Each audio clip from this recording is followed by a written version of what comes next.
नमस्कार, news for nation देख रहे हैं आप। आपके साथ मैं हूं ऋचा शर्मा। बिहार में विधानसभा चुनाव है, ऐसे में सभी पार्टियों की नजर उस चुनावी मैदान पर है जहां उनको मुद्दे को भुनाना है और चुनाव लड़ना है। ऐसे में चाहे बात की जाए महागठबंधन की या फिर एनडीए की, दोनों खेमे में बदलाव दिख रहा है और इसी बीच एक बड़ी खबर सामने आ रही है। दरअसल बिहार बीजेपी में एक बड़ा बदलाव हो सकता है।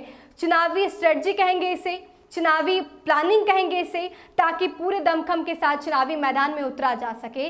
खबर यह है कि अब महाराष्ट्र के पूर्व सीएम देवेंद्र फडणवीस बिहार के प्रभारी हो सकते हैं। दरअसल चुनाव में पूरे दमखम के साथ उतरने के लिए ये बड़ा फैसला लिया गया है। सूत्रों से खबर आ रही है कि महाराष्ट्र के पूर्व मुख्यमंत्री देवेंद्र फडणवीस बिहार के चुनाव प्रभारी बनाए जा सकते। बताया जा रहा है कि विधानसभा चुनाव के दौरान वे पूरे तौर पर सक्रिय रहेंगे। मिली जानकारी के अनुसार वर्तमान बिहार प्रभारी भूपेंद्र यादव के साथ मिलकर फडणवीस काम करेंगे। खबर ये भी है कि गुरुवार को कोर कमेटी की बैठक में भी वे शामिल हुए थे। बताया जा रहा है कि कुछ दिनों में ही उनके नाम की घोषणा भी कर दी जाएगी। फडणवीस के बिहार आने की खबरों पर बीजेपी के वरिष्ठ नेता डॉक्टर सीपी ठाकुर ने कहा है कि वो बेहतर नेता है और चुनाव में बढ़िया काम करते हैं।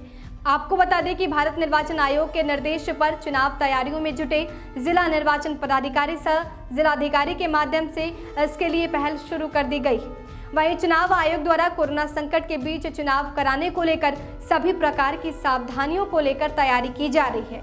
आयोग द्वारा बिहार के चुनाव को लेकर विस्तृत दिशा निर्देश तैयार किया गया है। बताया गया है कि इस बार जो बूथ बनाए जाएंगे उसमें सोशल डिस्टेंसिंग का पालन करना अनिवार्य होगा।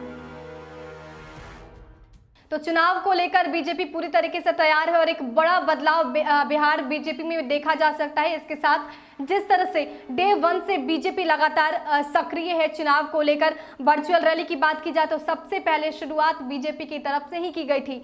यानी जनता तक हर मुद्दे को साधने की कोशिश बीजेपी ने सबसे पहले शुरू किया था और ये भी वजह है कि अब बिहार बीजेपी पूरी तरीके से चुनाव में उतरने के लिए तैयार है और संगठन में भी विस्तार करने पर जोर दिया जा रहा है। इसके साथ बयानबाजी का भी सिलसिला काफी तेज है, क्योंकि अब जिस तरह से बिहार बीजेपी के नेता सक्रिय हुए हैं वो अब तक नहीं देखने को मिला था। लेकिन जिस तरह से बिहार विधानसभा नजदीक आ रहा है, जैसे जैसे वक्त गुजरता जा रहा है, बिहार बीजेपी के नेता भी काफी सक्रिय हो गए हैं। और इसी बीच ये बड़ी खबर कि अब महाराष्ट्र के पूर्व सीएम देवेंद्र फडणवीस भी बिहार के चुनाव प्रभारी हो सकते हैं। कहीं ना कहीं इसका इम्पैक्ट पड़ेगा चुनाव पर। और जिस तरह से बीजेपी चुनावी तैयारियों में जुटी हुई है, देखना दिलचस्प होगा कि बीजेपी की आगे की प्लानिंग क्या होती है और कैसे वो अपने दुश्मनों को मात देती है। फिलहाल के लिए इतना ही। बने रहिए हमारे साथ और देखते रहिए न्यूज फॉर नेशन। नमस्कार।